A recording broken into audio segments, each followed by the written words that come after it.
be a lawyer. Don't do it. Quickest way to ruin your life. Don't be a lawyer. Not worth it. It'll leave you dead inside. The job is inherently crappy. That's why you've never met a lawyer who's happy. It's a guaranteed soul destroyer. Don't be a lawyer. Conservatives define woke. To practice being woke and the definition of woke are two different things. To practice being woke means that you purvey racism and sow the seeds of social discord with your right hand, while your left hand is pointing a condemning finger at those who are doing their best to live and let live.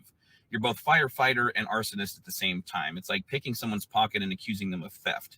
Being woke means to pretend to lament division in this country and rant about equality while promulgating segregation by declaring yourself a gatekeeper for certain cultural practices, and to fabricate a victim status for yourself or on behalf of others for the sin of cultural appropriation and the fallacy of systemic racism and oppression in this country, and to demand restitution for your perceived slights. Being woke means to believe that the mere reflex of self-pity or pity for others constitutes a virtue that confers upon you the authority to be the morality police in our society and to control what other people think and say, so that they may never utter another word in opposition of your ideologies, that you would force them to participate in and celebrate with you, and to hold those people to the standards that you yourself couldn't possibly live up to. Take one, and we're rolling.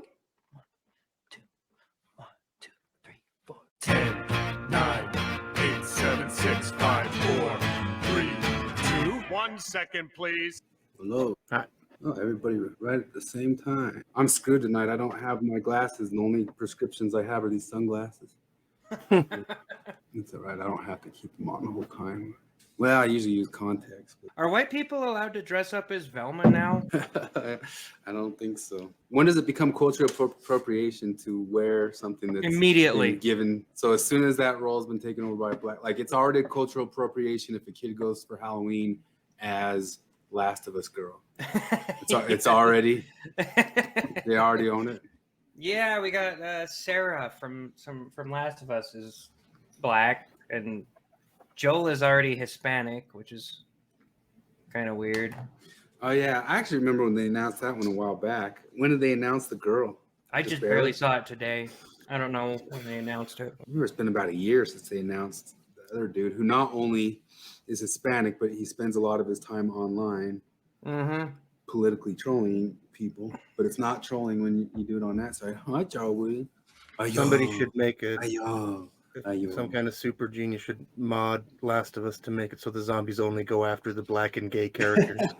That would be racist, but it'd be racist. No, I'm just thinking about it. Like the original game, I loved that game. That game was good, and it's because they had characters. Like the story really was a wonderful story, and like the races did not matter. Just like it wasn't important. That's the other thing, is because like in the first game, they kind of like there's a little hint at, I think, that the girl is a lesbian. But the DLC, she's definitely lesbian. Yeah, in the DLC, like I know that they go straight. And even in both of those cases, like I was fine with it because it was natural to the storytelling. You know, it wasn't jarring. It wasn't clubbing you over the head. It was character development, and it worked, and it was fine. Like, and that's the kind of stuff that's fine. Like, do that more. But instead, they come up with like, oh no, we're gonna kill the protagonist. We're gonna make it all into a girl power thing. You know, and it's just, it's completely stupid. I think the whole lesbianism thing wouldn't go very far in a post-apocalyptic world when there's only like 100 people left, right? Well, they got more than that left. They as far as I know, right? How much we got tonight? 1 million? It could be 1 million things, or it could be hardly anything. Yeah. But I just want to avoid going till 11 midnight like we do. Yeah. I just always have fun, and I don't want to bail. And I know. well. I'm up for whatever. He's got pink drink. What should we do? What should we do? That was one of the weird. So in The Last of Us, that I remember, was it jarring when you saw the Salt Lake Temple in a video game? No, because I saw knew it on video. I only knew because somebody tipped it off. Like, I don't know. Just somebody's like, hey. Yeah. See, it was out of nowhere to me, because I was the first thing I noticed was the street signs with this stupid beehive on them. I was like, wait, this really is Utah. But no, they get like. They show Salt Lake City as being way more green. Like, I don't know, maybe it's the future and climate change. I think that's what it's supposed to be. You're like 20. Well, there's giraffes there, aren't they? Well, they show giraffes walking around because the idea is that You know, I mean, they just left Yeah, the so zoo. there's been Yeah, some. they show it being like yeah. really green and really wet, which is like, well, no, it's in the desert. But like they get the buses have the old UTA color scheme. Like they did a lot of stuff pretty accurately. It was kind of funny. Did you ever see? Did you ever play any of the Far Cry games?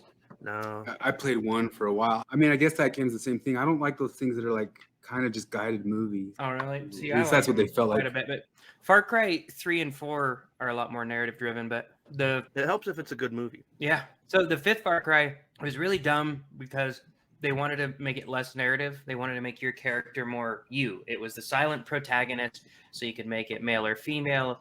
And then it's like they were too lazy to go in and put like different pronouns for if you were like he or she, right? And so anytime the evil, violent, fundamentalist Christian cult refers to you, they use they, them pronouns. Which is really off-putting, and you're in Montana, and half of the bad guys in the Christian violent cult are women, like the people on like fighting you and stuff. And then like I don't know, a good third of everyone is black, which is just weird because you're in Montana. Yeah, they do a lot of that kind of thing. But like, because I remember, like, wasn't that a whole thing where they complained because was it Resident Evil 4 or 5? Yeah, like there's a scene set in Africa, and they said there's not enough Africans. Like, yeah, too many white people for Africans. And then people are complaining that all the zombies are black. We're in Southern Africa. Nobody knows how the world works. Controversy. So Far Cry 5 wasn't the one with Giancarlo Esposito. That's a different one. Oh, okay. I'm pretty sure that was 3, if I'm thinking of the right guy. No, I think it's 6 because it's a recent one. Oh yeah, that was 6. Yeah, it's Gus from yeah. I haven't played that one. I don't really want to. How many of these damn things are there? Jeez. What of the Far Cries? Far Cries. Yeah. Well, there's 6 of them, and then there's a couple in between games. Yeah, I see. There's a bunch of in between. But 3 and 4 are really the good ones. Well, so there's the general overarching things. There was 3 podcasts by what I call the neoliberal ex-Mormon cathedral that I thought were all pretty okay, but then they squeeze in little shibboleths to make sure that you still know that they're properly woke. But I had to give them credit for doing a good job. I sent them over to you guys. I don't know if you bothered watching them. Bill Reel did one on biases, which is pretty good, but then he slipped in some little moments of privilege. Wait a second. So there's a bunch of different stuff. On the last video, somebody asked us to expound on why we don't like feminism. Did you see that comment? Yeah, I did. No. Yeah. Well, because we're sexist and we hate women. Yeah. I mean, what other reason is there, according to feminism? Yeah. But I think that person was asking the genuine question. No, I know. I wasn't. Where to begin? Like, the things like, do you want me to do few words or lots of words? Because a few words, like, well, it's a sexist, supremacist, faith-based religion. Like, what? I don't need to say anymore. You know, like, it's not real. Like the idea that men and women are in competition with each other is nonsensical. It's stupid. Yeah, that's the thing I've been shouting out a lot lately is that like I sound so fucking cheesy when I say like we're a team. Come on, let's. If you come to me and say here's a thing that really sucks about being a woman, I'll be like, tell me, and I'll hear you out. And if I say here's a thing that really sucks about being a man, they'll be like, oh fuck you. No, like, it's amazing how fast they become conservative Christians. Like all of a sudden it's all about personal choices and tough luck and why don't you pull it together. Well, and anytime you point it out, they blame it on you. They blame it on masculinity. It's all like it is. No, like I mean that thing's like it sounds like I'm being hyperbolic or but like I actually mean it. Like it's 100% true that like feminists and Nazis think the same way. They believe the same things in the same way. Like just take any statement just take a feminist or Nazi statement and you can play around with the words with man and Jew or patriarchy and Zionist. They think the exact same things. Like Hitler, the Nazis believed that history was a grand conspiracy by Jews to benefit Jews at the expense of everyone else, especially Aryans. Feminists believe that all of history is a conspiracy by men to benefit men. at the expense of women, you know, especially the black and gay ones. Like, no, it's retarded. It's evil and it's stupid. And none of it's true, you know. Like another thing, like something I've been thinking about a lot, where like you know, because like, what's the harm? Like, what's so wrong with feminism? People believe that women are paid 70 cents on the dollar for the same work. This is a thing you hear all the time. Women get paid less for the same work. It's not true. It's not true. It has never been true. That's not a true thing. The data is clear. There is no sexism in pay. But every goddamned HR rep coming out of university believes that. Imagine every middle manager, every judge out there believes that society is ripping women off to the tune of 30%. Well, then it's their moral duty to fix that, isn't it? And to use their little power in the back and be like, oh, well, I know. Well, we won't give this guy a raise. He gets 30% more just for being a man. This is real. And it causes real damage. It's not okay to lie. Like this, these are just some of the things I have against feminism. It's not true. It's faith-based. It's not okay to lie. It's supremacist. And why can't we hate men? Why can't we? This is a question. I'll ask that the person who asked. You tell me, why can't we hate men? Bearing in mind that we know the answer from, I forget her name, the head of gender studies at I think Northwestern University, who published a hate screed, literally called "Why Can't We Hate Men?" that was published by the Washington Post. Why can't we hate men? And that's not a fringy idea in feminism if it's published by the Washington Post, written by, and I believe she's also was, or at least at the time, the editor-in-chief of Hypatia magazine, the foremost feminist. Tell me, why can't we hate men? I know why we can't hate men, because it's wrong to hate people based on immutable characteristics. I can say that with confidence. Feminists can't say that. And we know they can't say that because there it is. I don't know what, like, I think my best little one-liner for why I don't like feminism is because it isn't what it says it is. Yeah. Like, because anytime you ask them about it, like, they'll just be like, it's the crazy idea that women should be equals. Like, no, I have that idea. I think women should be treated the same as men, you know? Yeah. So, but I know what you guys do. I know, because I've seen these guys complain about things that might be unreasonable, even like saying life sucks for men in this way or whatever. And everybody dogpiles on them. And I remember even like commenting on one. I was like, look, I don't think you're right about this, but it's telling that nobody is sympathetic to what you're saying in the same way that they are for your female counterparts who are saying the same things that you are on the other end, and they're completely sympathetic. And I got like shouted down for that. Like I got like laugh reacts and all like people, oh, it's poor man, you know, or come on. Yeah, no, they can't hide that they hate men. But that thing you were talking about at the beginning, the Mott and Bailey, like the Mott and Bailey applies to feminism better than anything else in our times. Because, you know, they really, really do mess with you in that. Because, like, when they say, like, oh, what's feminism? Well, feminism is the belief that women should have equal rights and opportunities under the law. That's all. We're just fighting for equality. Well, you got that 100 years ago.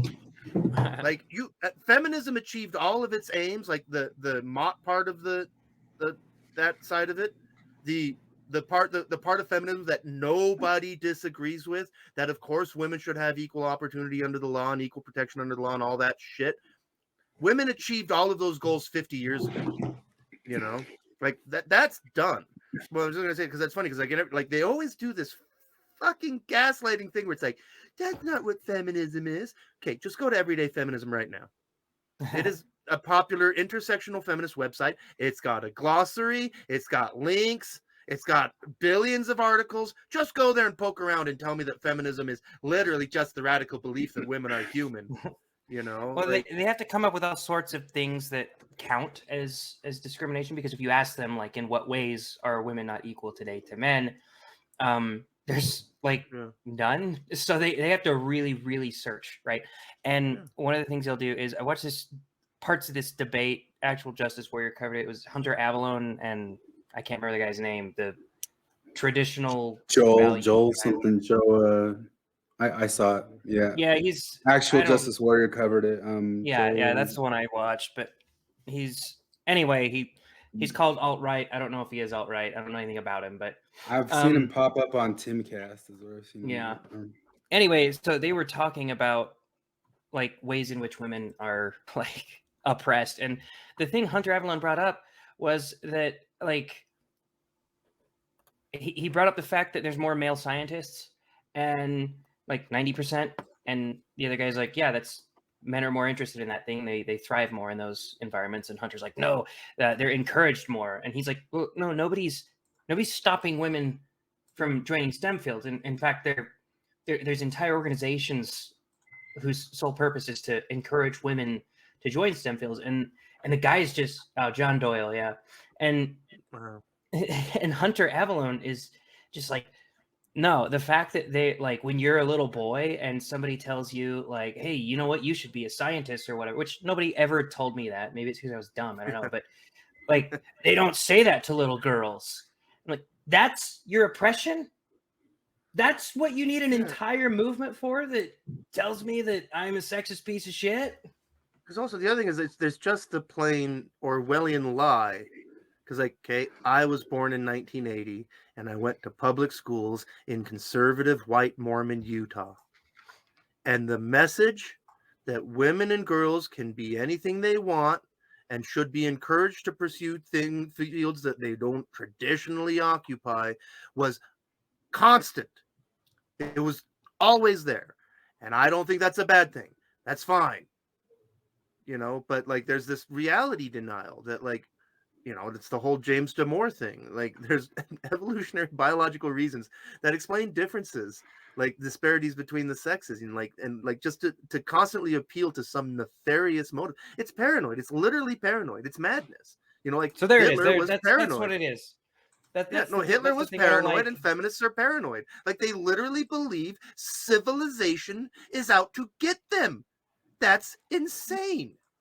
Yeah, so there's the gist of it. Egalitarianism is saying remove the barriers, like don't stop anybody from doing the things that they're pulled to do based on their identity.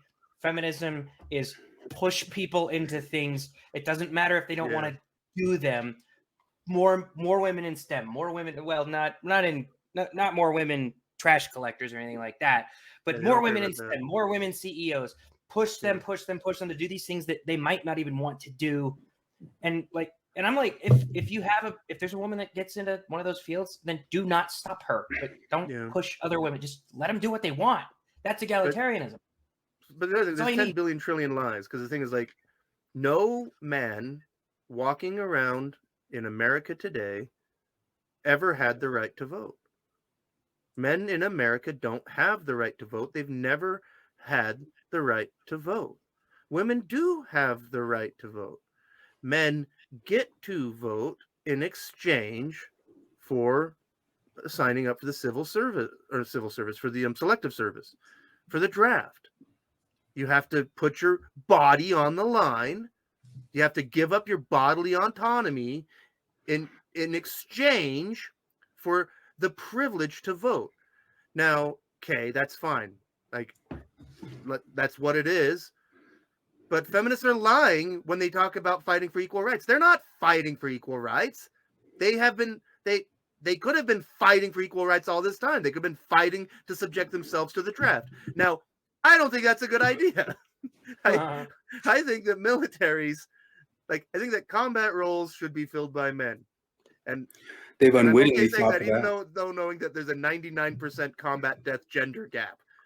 Which is something the feminists are not interested in closing at all, is the combat death gap. So this channel, good old Janice. Here's the deal: is that question, like so many of these questions, are a foot deep and a million miles wide. Because it's honestly, there are people who have channels that they discuss this stuff daily and have gone over it daily for years and years and years and years. And then they get called. Every one of them has been men's rights activists or something, but the subject is infinite, but you can find women who are on board with it, like Janice Fiamengo here. She's a professor from Canada.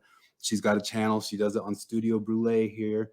She has stuff where she goes over how the first wave that people even turn to say that was great stuff was all sorts of full of very bitter and terrible language and anti-male and everything. From the start of it, it was a supremacist movement, as we were saying. Yeah. Most people don't realize that the suffragist movement predated the suffragettes by a long goddamn way. And the suffragists were all about giving everyone the vote. The suffragettes, they were about giving white women the vote. Yeah. That's what they were about. But they get them back in modern feminism because nobody hates white women more than modern feminism. No other place where you hear about the tears of white women more than in intersectional feminism. They have their PhD. They're sexist. They get up to their conferences and they cry. I'm so white. Janice covers over how the original letter of sentiments at the Seneca Falls meeting in 1848 was all sorts of full of originally racist one direction and anti-male language just across the board. There's a fascinating novel. It's one of the videos I made is about Henry James's novel, The Bostonians. He describes exactly that psychology. And this is a novel that was published in 1886. And he's describing the situation that he observed, I assume, in the 1870s in the Boston area. And he describes the coming to feminist consciousness of the two women, Olive Chancellor and Verena Tarrant, in the novel as exactly that. Basically, they immerse themselves in these stories of women's oppression. And they believe that men, have always been privileged, that in every situation, men benefit and they use women for their own pleasure and purposes. And so they came to believe that now was the time for men to pay for what they had done. And you see that even in a little earlier, if you go back to 1848, which is in some ways the origins of the organized feminist movement in the United States. And this was a women's convention that took place at Seneca Falls, New York, and it was led by the woman who became the acknowledged leader of the American women's movement, Elizabeth Cady Stanton. And she and other, mostly women who had been involved in the abolition movement, and then who had become politicized as a result of their activism in the movement to abolish slavery. And they had become angry about what they saw as women's subordinate status in their society generally and in that movement. And they signed a document called the Declaration of Sentiments. And it was modeled on the Declaration of Independence. And it was essentially a declaration of war against male sex slavery and subjugation of women. And their primary statement in that document, which a number of women, I forget the exact number, over 100 women signed who participated in the convention, and men signed it too. And it said that the history of mankind is the history of repeated injuries and usurpation on the part of men against women, the objective of which is to establish an absolute tyranny over her. That's what they said was the entire history of mankind. And men present, well-intentioned abolitionist men who had attended the conference, signed it, admitting that they were participants in this this horrible history of repeated injuries and usurpation in an attempt to establish an absolute tyranny over women. And well, if it's resentment that's at the bottom of this, men and women can have resentment. Men can have the resentment just as well as women can. And so this isn't exactly a women's room. That's why it's called feminism and not womenism, because it's not just women, it's feminism, which looks to me, after watching all your videos and writing all this down, like a movement of resentment. Mm-hmm. Mm-hmm. It was never egalitarian. It had little bits of egalitarian language in it, but then across time, people associate that with them getting votes and that sort of stuff. So they say it was a good movement. But then you have what's called the second wave, the second wave, Janice was even maybe there and around for the second wave of it. And there's a lot of women who've come out who were there for it, who've come out and spoken up. That was the bra burners. Was the second. That was the bra burners, and they have all sorts of problems with them. Ryan Chapman covers it in that same New Left video I'm always pumping about the different movements of the New Left. That those women, you have the Simone de Beauvoir and the Eve Sedgwick and the Betty Friedan, who were just they were straight up saying that women and their positions and their roles or whatever was straight up slave labor, and men need to be booted out of everything. They'd even boot male children out of things because they thought that were negative. In the 1960s, second wave feminism was starting up. And again, there was this common element that brought different types of people together. And I think what that common element was this identification of men's domination of women. So women felt like second-class citizens compared to men. And they felt that it was time to spread awareness of it and do something about it. If you looked at men and you saw them as being the enemy, who had ran society tyrannically for a long time at women's expense, and now you thought it was a time for a changing of the guard, where women were supposed to take power and maybe even take society away from men, then you're probably somewhere over here. These books are thought to be the two biggest influences on second wave feminism: The Second Sex by Simone de Beauvoir, sorry for French speakers, and The Feminine Mystique by Betty Friedan. They both made very rough, kind of similar critiques, where The Feminine Mystique said that American women are essentially second-class citizens because they default to marriage and being a housewife as their life goals. And The Second Sex basically spent 700 pages establishing that women have been a secondary gender to men across the course of human history. From there, they had different takes on the problem. The Second Sex comes from more of a Marxist Hegelian framework, where she sees oppression as necessarily creating the conditions for war, and more specifically, the conditions for the war between the sexes. And part of her solution requires women to come together as some sort of proletarian we. And from there, they need to revolutionize society and make it equal in the ways that the Soviet Union promised. Then once those conditions are met, women can undergo an inner metamorphosis that will make them truly free. The Feminine Mystique doesn't see the problem in terms of a battle of the sexes between men and women. Instead, she tries to empower women as individuals and encourages them to take advantage of the rights won by earlier feminists, and specifically frames the problem through the lens of work and marriage. She wants women to look outside of being a housewife as being a major life goal, and instead look to the workforce and try to define their lives through meaningful work, where they enter the workforce as equals to men. New left feminists may have been influenced by the Feminine Mystique by some of the more extreme arguments the book made about the oppression of women in America, most infamously comparing housewives to inmates in concentration camps.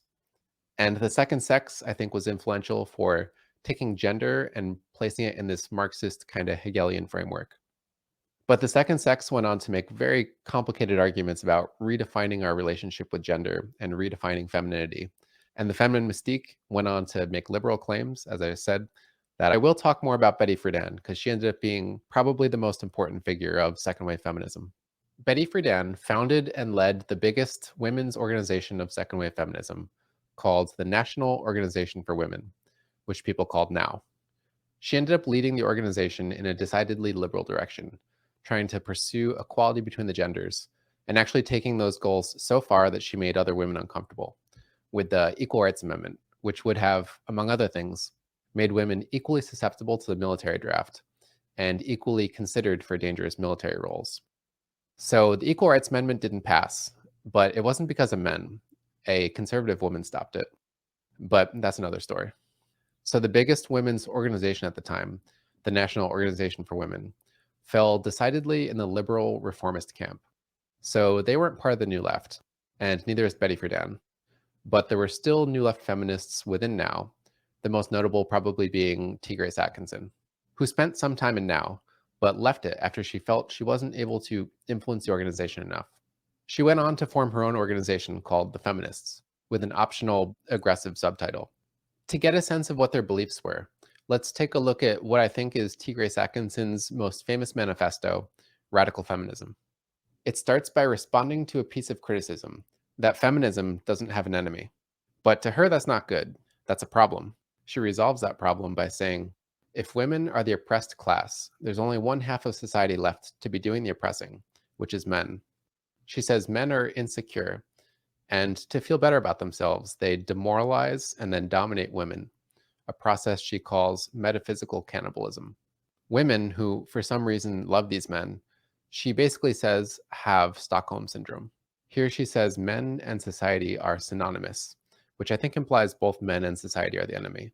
She says the battle of the sexes has been going on for a long time, except it's not really a battle, it's more of a massacre because the balance of power is so one-sided. And to stop that massacre, women need to fight back and hopefully negotiate in the very far future, and maybe then there will finally be peace. And then she goes on to use military terminology to go over battle plans. She did, I think, establish that society is the enemy, but she never said that she wanted to overthrow society or make a new one. And she did say that she wanted to negotiate as a collective. A lot of new left feminists were calling for some sort of full-fledged type of revolution, and explicitly used Marx and Marxist terminology as their basis for doing it. So you had these two different camps of feminists at the time. You had the new left types of Marxist feminists, and you had the liberal left feminists like Betty Friedan. And I think that they sort of messily coexisted and tried to collaborate for the sake of trying to further feminism. And I think doing that led to ideological tensions between the groups. Like at this feminist conference in Ann Arbor, where a liberal House representative was speaking who had campaigned for Now's Equal Rights Amendment. Radical protesters came up to the stage and took the microphone away from the House representative. Then there was chaos, people left, and the next speaker was a new left feminist who said, I refuse to work with men anymore, and I don't hide it. And she could support women who are fighting alongside men, but there will come a day where it will be impossible to do both. So here we have gender segregation that's happening as the movement is becoming more extreme. When another student radical there was asked why they had taken the microphone away from the House representative, she said it was because the talks were oppressive. Why were the talks oppressive? Because speakers at the event were posturing themselves as experts on oppression, which she thought was oppressive and gave them a mandate to stop it. The activist went on to point out more oppression going on, the inherent oppression of a speaker being up on a stage while listeners sat down below. I should plug here that a lot of new left thinking at the time revolved around critiquing social hierarchies. They thought social hierarchies were oppressive, and a lot of what they advocated for was to get rid of them. So for example, if you're at a conference and you observe vertical distance between yourself and the speaker, and you call that oppression, and don't just see it as a sensible way to arrange an auditorium so everyone can see the speaker. So to wrap up feminism, they had both liberal reformist feminists and new left types of Marxist feminists, both within second wave feminism. But the most important organization now stayed decidedly liberal the whole time. But there were still organizations within second wave feminism that were more heavily influenced by the new left feminists. And it seems to me like they tended to become increasingly extreme and kind of spiral out of control over time. For legal reasons, I can't play video from it, but this documentary talked about increasing extremism within the women's liberation movement. And it all revolved around treating men as the enemy. So one day they would say that sleeping with men is sleeping with the enemy. So they would pressure women to not sleep with men. And then they would go even further, pressuring women to have sex with other women as an act of liberation. I mean, it was never a movement of honest, direct. I mean, I would call it, like, all along, I've always imagined in all of these fields, what if we did have truth-seeking, honest academics in them and not activists? But it hasn't been that. It's always been nutball activists. That's all it's been. And they get to call, they wedge their ways into academics through, I mean, the same type of fear mongering and blackmail and manipulation and it's been there for over 100 years easily. Yeah. And I think each one of these fields could have been real fields if they weren't taken over by these Gloria Steinem nutbags. Janice covers in this video here how going all the way back to the second wave back in the 70s is when these ladies started pointing out and saying that, there has anti-white bias and anti-white male bias, and they do stuff like prop up ideas like genital female mutilation over white male colonialist ideas of don't do genital female mutilation, because our ideas are worse just purely because of white, black, whatever. And then later you have the third wave, which brings around Judith Butler and all the postmodernists. That's the intersectionals. The intersectionals, and it just becomes a great big grievance affair. And the intersectionals have effectively subsumed the term, like they've totally off-hobbened it. Yeah, and and they do that thing where they'll play it where, like, when you're just an ordinary chapel Mormon walking around talking, saying, "Well, of course I'm a feminist." You're like a second wave.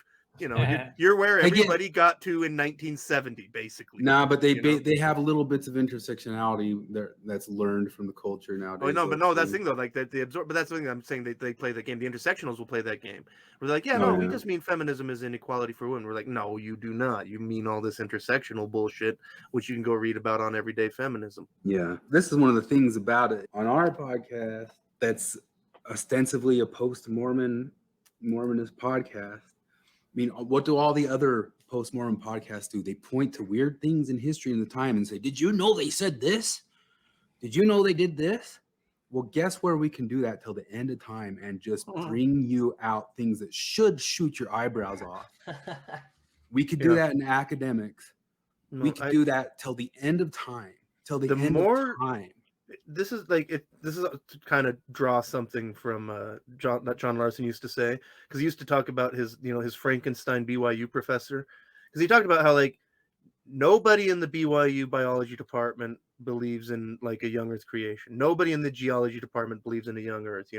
Nobody in the linguistics department believes in the Tower of Babel and stuff. And I feel like it's really the same way with feminism, where it's like the more you know about any topic, history, language, culture, food, like the less you can be a feminist. Like the more obvious it just can't work on you.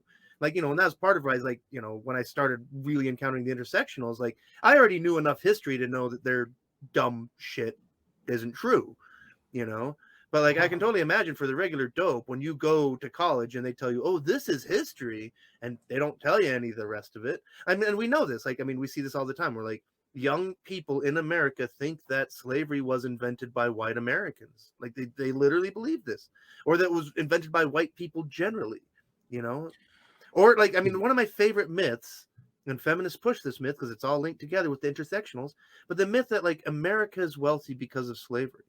And it's so stupidly disprovable, so obviously disprovable, and so easily. And like, but it's just one of these things where it's like, I mean, you tell the lie enough times, it's just like the gender wage gap. The gender wage gap is a slightly harder to prove wrong. Like it takes 3 minutes of looking at stats. But yeah, they always kind of point to the book by he has a whole book that he says it's about 25 points of variables that people don't take into account. I love how we live in such a greedy capitalistic society, and we haven't realized that, like, those greedy capitalists, if the wage gap were real, would only hire women. Yeah, no, that's funny. Like, and we saw the photos, like Twitter did mostly hire women, and they paid them more, and how'd that work out? But real quick about Janice Fiamengo, like, I assumed that she stopped producing stuff. No, she just got banned. She got shadow banned. She got taken in front of a tribunal in Canada, for real. She had to go meet and have a bunch of lawyers and all that sort of stuff because you're not allowed to talk. I mean, how do people? This is kind of one of the deals. Is like, I'm a little surprised anybody's out of it enough to think that that you haven't come across this stuff, because there was a while where we would kind of gather up those things like, why can't we hate men and all that sorts of stuff, is like saying, well, this is stuff we need for proof later to show people. But now the receipts are just everywhere. Yeah, just read NPR for a day. How are you not seeing it? Go to Intersectional Feminism, just read the top page, go to NPR.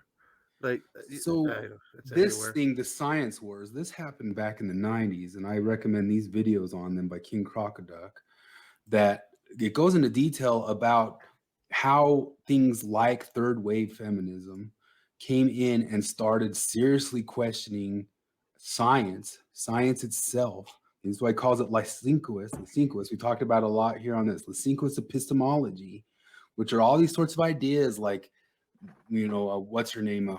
Sandra Harding says that Newton was nature's rape man. Yeah, no, the Principia Mathematica is a rape manual. And it's so funny because that's a real thing. She said she said that like 1974, wasn't it? Yeah, it was for that's the other thing where people say like, oh, this isn't what's mainstream. funny is like recent. apologists have heard it so many times that they'll try to apologize for it, and the thing is no, she didn't back off of it. Like even her apologies do the typical Mott and Bailey apologies that they do, where they double back into the thing every single time. And there's all sorts of women in this who said stuff like E equals MC square was sexist because it's all sorts of stuff like that. But that's just a little bit of it. There's their basic epistemology of women have ways of knowing that are better than male ways of knowing, and all these types of things. They all became major. This was a war in the 90s. The 90s. What are some of the implications for those who tie activism to postmodern scholarship? Broadly speaking, there are two emancipatory agendas which follow from the postmodern perspective on science. First, Western science, like all oppressive discourses, ought to be deconstructed in order to bring about emancipatory change. Since any scientific theory will be composed of a definite set of signs, only a finite number of conceptual possibilities may be expressed by that theory, and the selection of which possibilities to express and which to exclude is an unjust application of power. You can develop a theory using this set of facts in this arrangement, or that set of facts in that arrangement, and the choice that you make depends on which socially situated interests you're representing.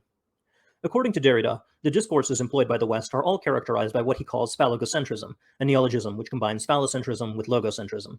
Logocentrism, as understood by Derrida, is the tendency for Western discourses to view truth as something as fixed and universal, with differences in perspective being owed to their perceived proximity to truth. Those perspectives which are legitimated to the exclusion of all others are those deemed to be closest to the truth, but as it was historically men who codified the criteria that needed to be met in order for something to be true, it was men who got to decide which perspectives would be encoded in the discourse as true. This is where the phallocentrism part comes in. Thus, the verisimilitude, or truthiness of a proposition, is held by the Western discourse to be dependent upon its relative proximity to an absolute and universal truth. This is the logocentrism part. And again, the arbiters of which propositions were deemed to be the most true have historically been men. This is the phallocentrism part. Viewing science through this lens, scientific categories are held, by virtue of being situated within the phallogocentric discourse of the West, to be inspired by traditional constrictive masculinity and exist only to reinforce oppressive social norms. The theories which are constructed and selected to the exclusion of others are done by those who represent the interests of the ruling elite. The scientists doing this are largely unaware that this is actually what's going on, because scientific discourses reify the concepts that they construct and thus take on the qualities of hyperreality. The first agenda of the postmodern critic of science, then, is to destabilize those old categories that were traditionally held by science to be fixed. This is done to set free those conceptual possibilities that were previously locked away by the constraints imposed by the old discourse. In other words, the set of signs used to construct a particular theory are deconstructed. Their meanings in relation to the rest of the discourse are scrutinized as artifacts of discursively enforced power relations, and a new emancipatory set of signs are produced. Previously stable terms that produced coherent theories are now destabilized, their meanings reimagined in order to more broadly represent the totality of human experience. Because postmodernists aspire to alter Western discourses by making them less phallogocentric, this is not done by merely privileging feminine perspectives over masculine ones, as the standpoint theorist does, since such a program would still be logocentric, indeed, gyno-logocentric. Such a discourse would still employ a notion of truth as something fixed and universal, surrounded by alternate perspectives that vary with accuracy according to how closely they approximate truth, only this time with the privileging of perspectives being influenced by feminine biases rather than by masculine ones. No, the postmodernist jettisons the notion of fixed and universal truth altogether, opting instead for a perspectivist approach wherein everyone possesses mutually contradictory fragments of truth. Because these fragments are contradictory, the goal is not to synthesize them into a whole unified truth, but to acknowledge the value of each perspective. The reason for this is that there are an infinite number of ways to describe the world, an infinite number of discourses which may be employed, and none of them seem to have any objective advantage over any of the others, so the real world, independently of our descriptions of it, has no intrinsic structure. Under this perspective, the underlying structure of reality exists only in our minds, and we conceptualize it in our own socially situated image. Reifying any one such perspective, as science supposedly does, thus makes us fall prey to hyper-realistic meta-narratives, which constrains our ability to experience alternative ways of understanding the world and prevents us from empathizing with those whose perspectives are situated in alternative, equally valuable discourses. This epistemic pluralism leads to the second agenda of the postmodern critic of science. Since science is a discourse that was historically developed by straight white men for straight white men, and the conclusions produced by it reflect this, a plurality of scientific discourses ought to be considered in the interest of fairness. After all, it is unjust and oppressive to impose one set of perspectives, like the white straight male one that underlies mainstream science, onto the vast kaleidoscopic mosaic of human experience. Postmodern hostility to science, accompanied by meaningless bloviations about its contents and history, is present in scholarly critiques like those of Luce Irigaray, who infamously wrote, "Is E equals mc squared a sexed equation? Perhaps it is. Let us make the hypothesis that it is, insofar as it privileges the speed of light over other speeds that are vitally necessary to us. What seems to me to indicate the possibly sexed nature of the equation is not directly its uses by nuclear weapons, rather it is having privileged that which goes the fastest." Though such examples are among the most outrageous, they are by no means unrepresentative of the caliber of postmodern criticisms of science. One may well wonder what the point of such fashionable nonsense is. Why are postmodernists so keen on demonstrating that recent scientific findings support their worldview? The answer, as we shall see, is that armed with philosophical support for epistemic pluralism along the lines of demographics, the political allies of such theorists may exempt themselves from the rigor and attendant quality control checks that typically accompany assertions concerning the workings and operations of the world. This permits any proclamation made by the postmodernists to be graced with the honorific scientific, regardless of how unsupported, illogical, or outright nonsensical it is, hence the alarming regularity with which such drivel as this, and this is published by scholars at prestigious institutions. They argue that because scientific theories infected with phallogocentrism have no claim to epistemic superiority over alternative theories infected by other biases, postmodern alternatives characterized by unabashed political orientation are fair game, and anyone who claims that one type of theory is any more true or false than any other type is just exercising power to silence other perspectives. As postmodern philosopher Kelly Oliver of Vanderbilt University writes, "I propose that in order to be revolutionary, feminist theory cannot claim to describe what exists, or natural facts.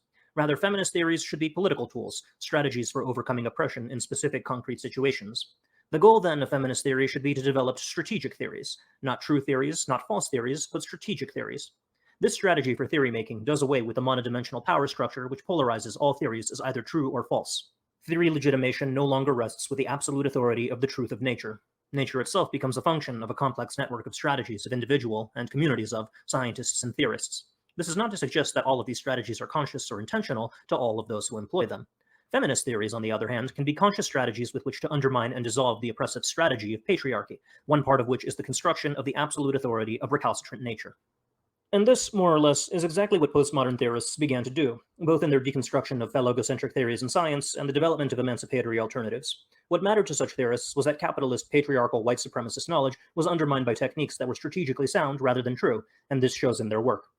The postmodern critic of science is, at best, a glorified Deepak Chopra. I think science is based on a subject-object split. I'm the observer, and that's the observed. And it does extremely well based on the subject-object split. I am hoping that the truth will be found when we actually develop a science of consciousness that goes beyond the subject-object split, because after all, nature is one. Nature does not decide that this is the subject and that's the object. Nature says that both the subject and the object are my activity. So my prayer is that science will evolve to include consciousness in its evolution.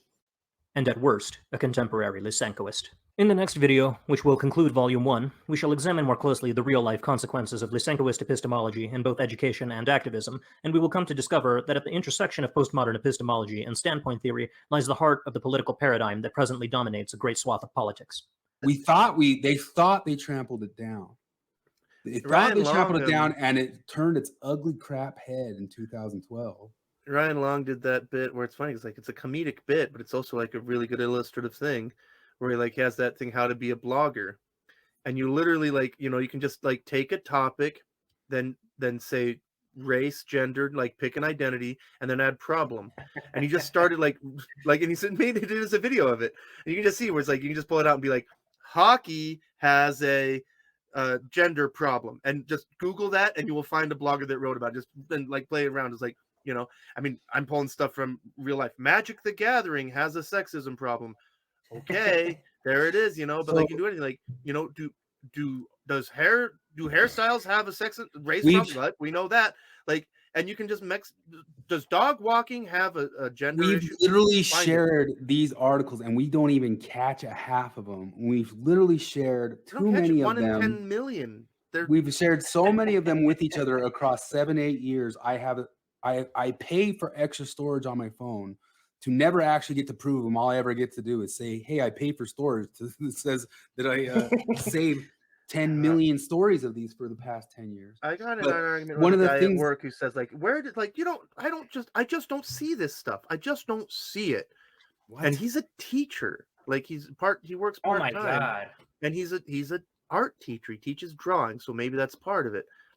But like, so I pulled out my phone and I pulled up that why can't we hate men article, and he got mad and stormed away. But it's just like, you know, that's the thing. There is this Orwellian thing where I'm wondering, like, how are you not seeing it? Like, I can understand if you're like, well, no, it's there. But you don't understand. Like, people have you know, to some be people try to burying say their that, like, they won't try to gaslight you about that it's there. They just try to gaslight you about what it is.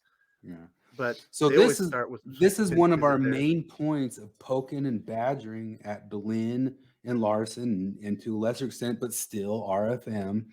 The very first podcast Kevin and I did were poking at RFM being weak on empiricism, because they try to be, I said it the first time I was on Midnight Mormons, as their captain logical positivism, which is all we have is our science and our senses and the science and the hardcore reality of science.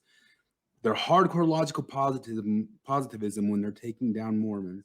And then when they turn to who they infantilize, which are feminists and the trans community, the queer community, all of that goes out the door. It goes out the door 100%.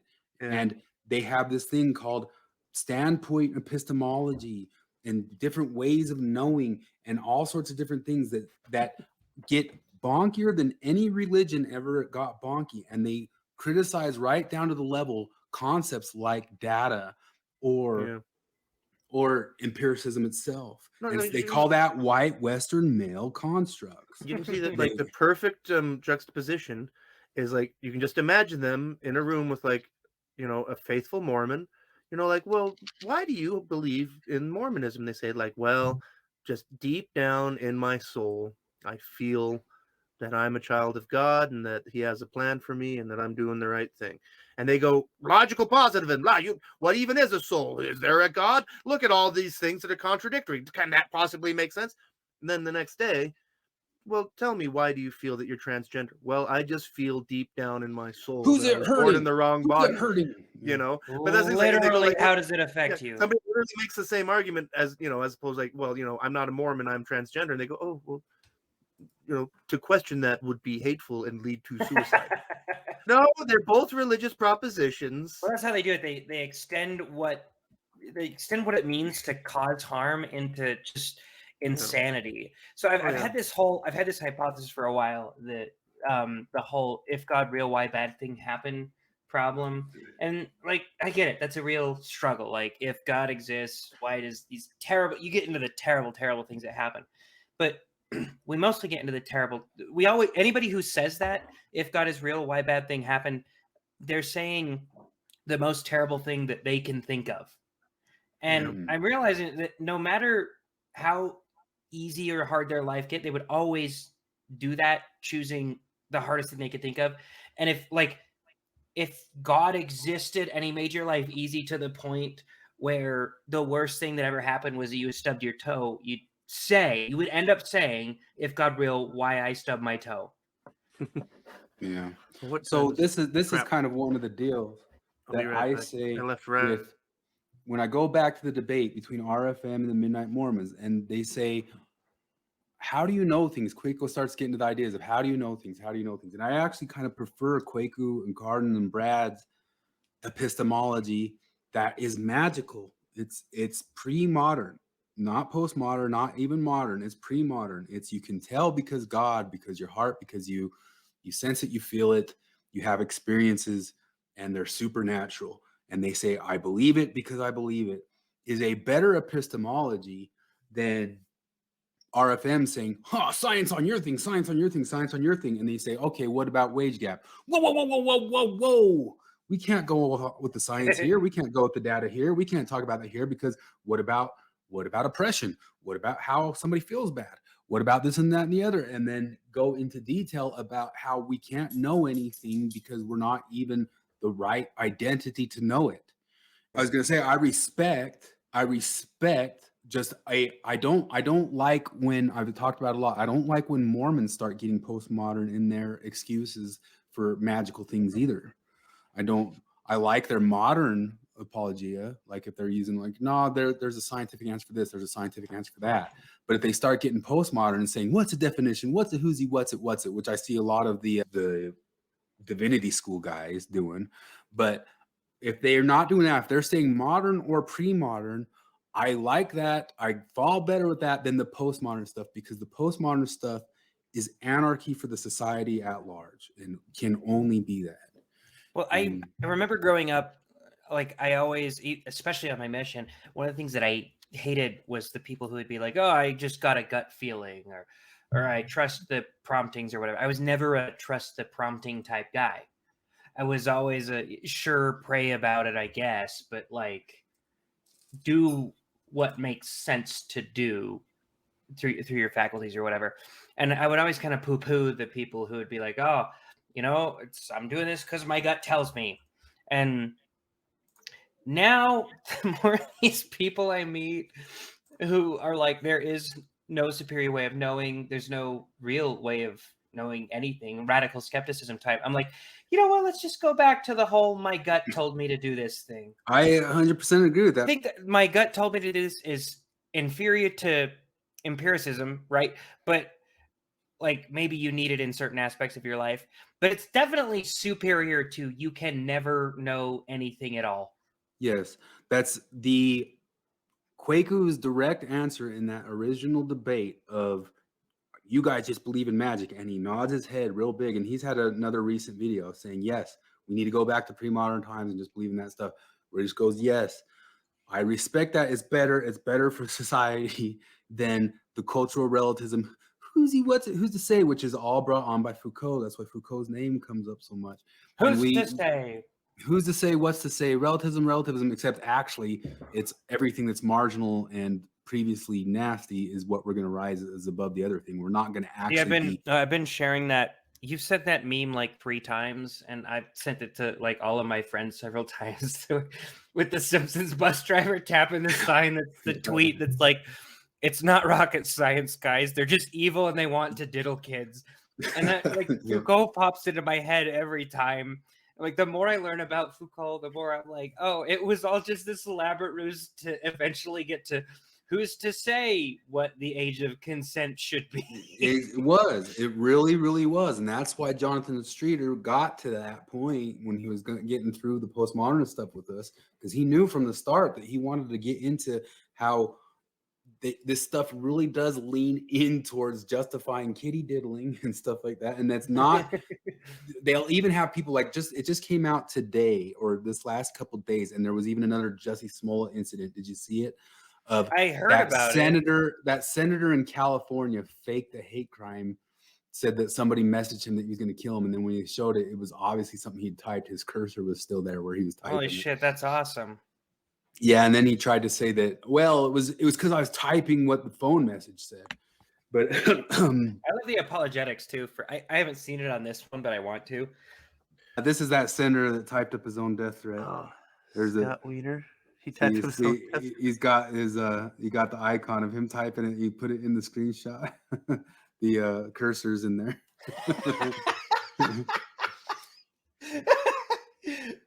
Not even 24 hours after MAGA grifter Charlie Kirk, after far right attacks, after NBC Bay Area. This headline: Senator Wiener fires back at far right attacks after death threat. So wait, you're saying that like after it was exposed? Yeah, far right pounces. That's how they always announce it. Far right pounces. It's far right. He didn't even use a slur.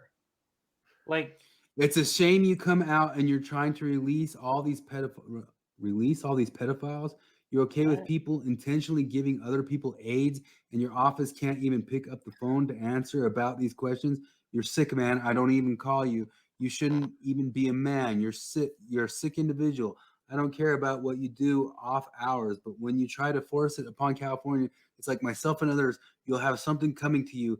People like you won't be able to walk in the streets when light comes to the darkness, that you're effing providing, you piece of shit. Wait a minute. That's not even a death threat. Well, and he typed it up. Yeah, he typed it up, and it's not even like that threatening.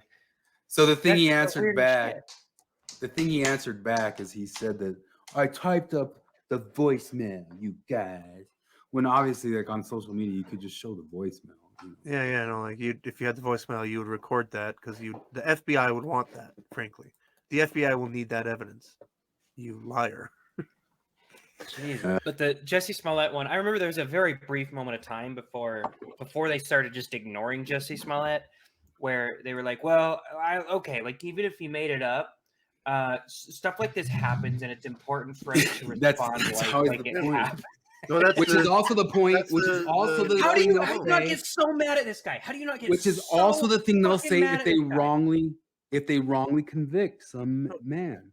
If The they Rolling wrongly convict some Stone- man, the- that's fine because Harvey Weinstein did it. The Rolling Stone rape on campus. They accused Mattress Girl. Look up Mattress Girl. Mattress Girl. Oh my God, there's so many. No, The Duke University. the Stanford swimmer. Mm-hmm. That guy, like that the miscarriage The of Brock justice. Turner And then they dude? gave that girl $1 million book deal for a book nobody bought.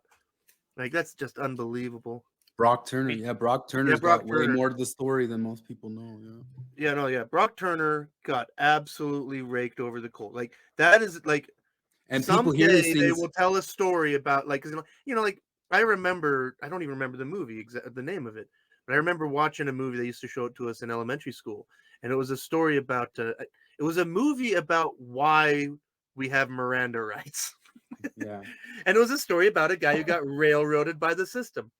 Brock Turner got railroaded by a system that was structured by feminism to disadvantage and Brock tried Turner. it. Tried in the media, which is partially a media thing. A feminist thing. Like we are in the era of, how would you say it, relational violence. Yeah. Things have changed from where they were in the past when we really were in a patriarchal society where it was all physical violence or whatever. We are in relational violence era. We are in a feminist era. This is one of those things where like the story is wrong because like everybody knows like the story of Breonna Taylor is that she was shot to death in bed when the police showed up at the wrong house. Breonna Taylor was the heartbreaking story to me because like Michael Brown had his hand No, Breonna Taylor was my go-to because people would be like, "You always side with the cops. You just have a bias toward cops." I'm like, I absolutely don't.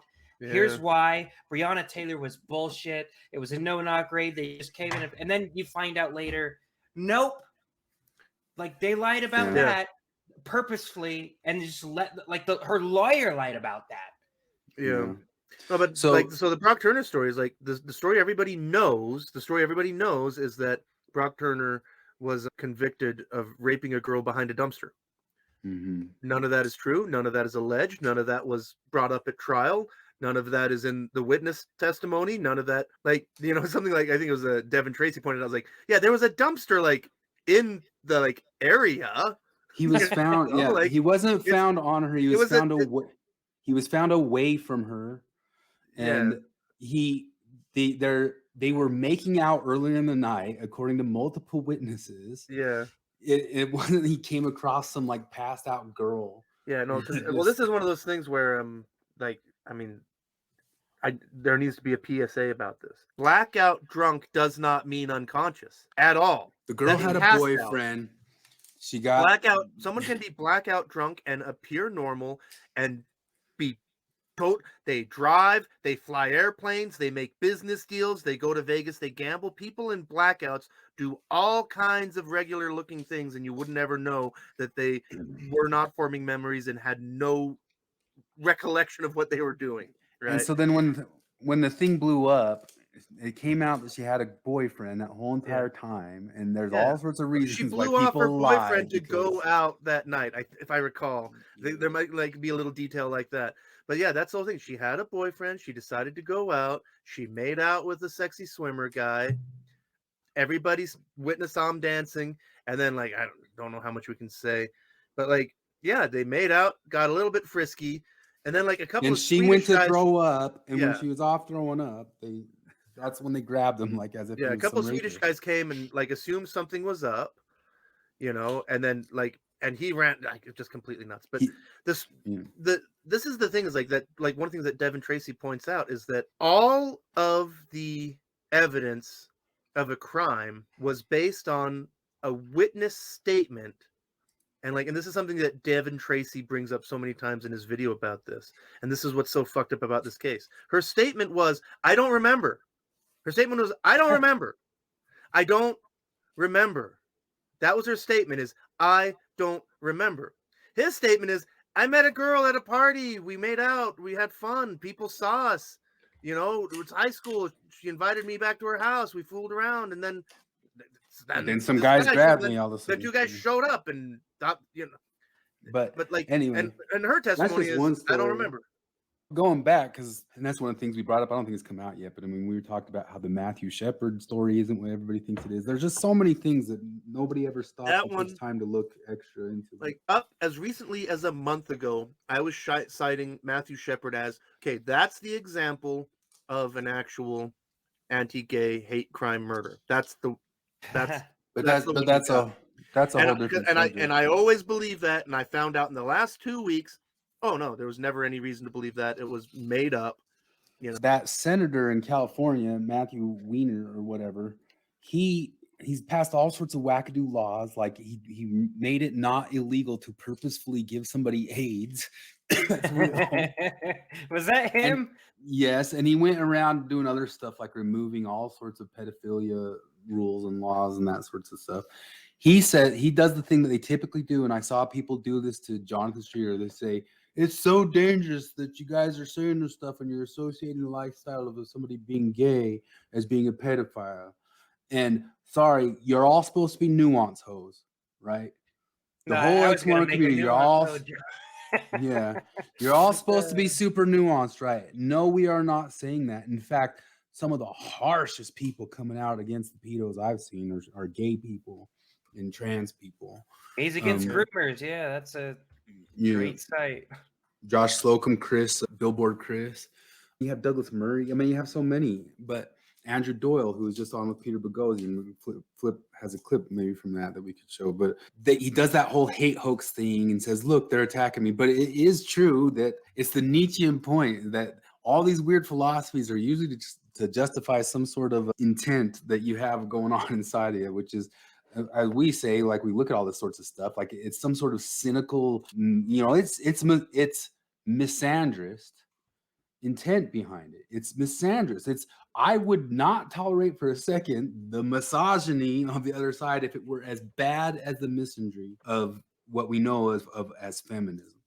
One of the reasons we poke around, because I mean, we could go forever. If we just start letting our brains remember this story, we'll be here forever.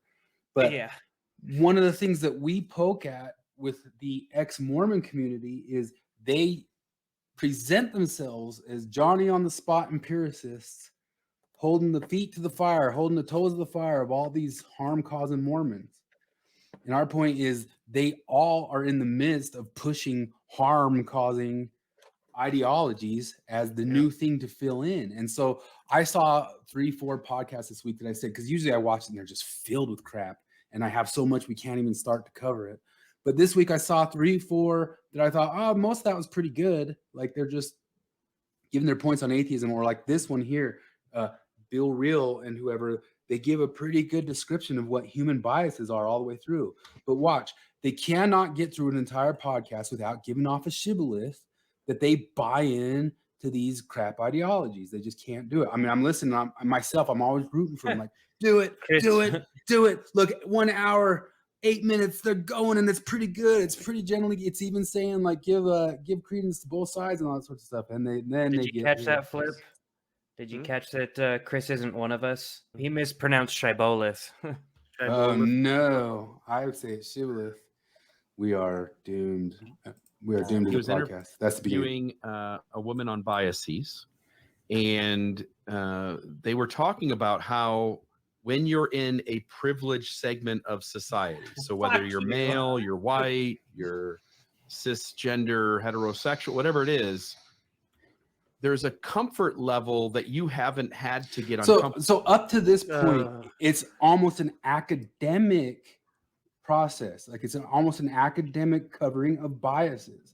Like if they get to the political part, they don't say, hey, if you don't examine your biases, you might find out that you might find out that, you got to examine your biases, you Trump tards. They don't do that. But of course, there gets to a moment here where they just are right in the bag for this crap ideas. Privilege comes from Peggy McIntosh in the 1980s, unpacking the privilege knapsack. Yeah. If you go down the rabbit hole of that dumb idiot, she was a major billionaire lady. Her experiences of life were not the experiences of me, Jared, and Flip. And the stuff that she came out with talking about privilege, she's got a whole generation of people. Here's the other little trick of it. James Lindsay pointed this out. She was a white lady and she stole the idea off of some previous black ladies. So even all the privilege stuff is something that got taken over by rich white liberal women, which is really what this all this stuff is. It's the colonization of rich white liberal women into the world. But the privilege knapsack, she comes up with this thing that's called factor analysis. We've talked about it here before. Factor analysis can be a legitimate process, but it has to be done by a legitimate social scientist and peer reviewed. You can't just pull factor analysis out your butt, which is just list 25 things, and if these 25 things seem true to you, that means you're privileged. Which if 10 of them in a row are kind of the same thing, like if you say, oh, I go to the mall and there's lots of whites, that's one. I go to the movies and there's lots of whites, that's two. That's not to church and there's lots of whites. That's not factor analysis. That's stupid. That's what she did, and that's the way all these people. Brett Weinstein calls it laundering, like it's an idea laundering, which is these guys get their idiot academics, considered academics and PhDs through these programs, and it's all of this. Like I've said before, was a much bigger, just awakening, not a falling out of a religion that I had in my life that Mormonism was by far, because the academics and the humanities of academics are just a shit show, and they've been a shit show for a long time. There's that on this one, like they get pretty far. I could pull up the other one by Larsen, or let's go to it. Just last night, Mormonism Live. I thought it was a great episode. We've talked about this stuff here. We've talked about here that we wondered, how do you actually put in a complaint? If you're a Mormon, if you're an LDS person, how do you actually file properly a complaint? And Nemo took the time to go and do all this stuff and put all this back work, put like almost a couple years of back work into showing how to file a complaint and what happens if you do and go file an original complaint. And I think it's a very, very good example and a lot of back work in it. I'm like, wow, well done. I'm telling these guys as it's going, because I haven't gotten to the end of it. Like, I think I'm giving this one an A. Like I give them an A because it's all empirical. It's hard work. It was all stuff that was like the stuff that maybe Flip and I way back 10 years ago used to like that they do in Mormonism. You know, it was actually kind of looking and seeing if they hold their words about if anybody opposes, will they listen to the ideas of the person opposed? And then he didn't just oppose because you guys are mean to women. He opposed because he had very specific moments where he felt that Dallin H. Oaks had told obvious things that were not exactly true. Like he said something like, when I was the president at BYU, they no longer did the shock therapy, and it was 100%. That wasn't true, and he had empirical evidence showing that that's not true. What do you say, Dallin H. Oaks, when confronted with you saying that this thing and the opposite being true? And he put a bunch of back work into it. So then they get all the way through this whole entire process, this whole entire live show. I mean, it's probably been like a couple years in the making to make this slideshow and this presentation. So then they get down and they open it up to questions. And yes. Okay, oh you're goodness. Oh, I love Nemo. I love John Dallin. I love RFM, and I love Bill Weir. But thank you, Maven. I do too. We have to get some women to have a team. This is the ex-Mormon comment section after this guy a couple years of work. Like this is the first comment coming in. Work for someone else, man. We need some women, and this is the whole entire ex-Mormon community. I'm so sick of it. Women should just hang up. And it's It's hang what up and say, derails. shut the fuck up. It's what derails this guy's couple years of work. I mean, do you know how much time and effort he put into doing this? He went to his local ward and like filmed himself like standing up and properly and even politely saying I oppose and that sorts of stuff. And he had this whole slideshow of it and all these back and forth emails across a long period of time and these very set up things about why he found Dallin Oaks telling things that he felt Dallin Oaks should admit were untruths. And the very first comment, let's open up the comment section. Where's the women? And this is the ex-Mormon community. And they're all going to say, you're right. Yep. We're working on it. We'll do better. Only. Like Margie Dallin. Amen to that. Nuance Hope. This is religion. This is new religion. Come on. Yeah. No, they really Andra are just like... Tanner. Lindsay Parker.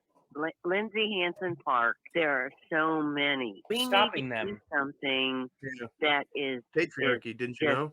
It's us. You know, I love that the men are showing up like this, but until the women show up. When is that? The women Well, need where to are you, show lady? up as a group on a Do 2 years of this. Is that your help? 2 Did you years. call up and tell these guys, hey, thanks for doing all of this work, but try and be a woman next time. podcast. What I would do at this point is I'd be like, I am a woman. Fuck off. Presentation. Or Question a me, YouTube bitch. presentation. Yeah, but these guys can't do that. They 'cause need they're to in the come religion. together That and would show be, up. you know. But what a I hate tacit about it is like acknowledgement that it's all- it's the entire world right now. The world is so caught up in this identity stuff. You can't think. You can't stop and appreciate some hard work on this guy showing how we asked ourselves on this podcast what would happen. Like, how do you go about the proper processes? What would happen? And this guy did the work of all of it to show what happens and to show where he gets with that. And so, even like answering us, he put the work in to do it. And you guys can't escape the identity crap. You can't escape it. And this is one of the things, even like especially like with white men and all that sorts of stuff. Like, people don't have a bird's eye view enough of history. Like what?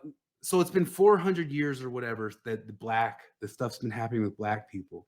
Well, what if you go right now and you do some sort of white genocide and you all of a sudden kill a bunch of white people or whatever? That happens. Pretend that happens in history. 200 years from now, people wake up that was a bad idea. When they go studying history, you guys are always obsessed with the eye at the end of history. When they go studying history and saying, how did they suddenly just kill and enslave all these white people? What will they find? Whose words will they find? Whose words will they find? They'll find all of your guys' words and say, who were these idiots? The same way that we sit back and do that when we read old stuff about black people. It won't be people who held like liberal ideas. It will be people who got crazy identitarian on the other level. Jordan Peterson points out almost all genocides in history were done to what were considered the privileged class. Almost all genocides in history, and there were many genocides. Most genocides, go ahead. No genocide was ever committed by people going like, well, we're evil. I'm doing a shoveling motion. Yeah, and shoveling corpses. No, like everybody's like, well, this sucks, but it's for the greater good. You know, it's even rarer that they did it saying, hey, look at those poor people who got nowhere, get rid of them. That's rarer. It's because people saw some group as an oppressor class.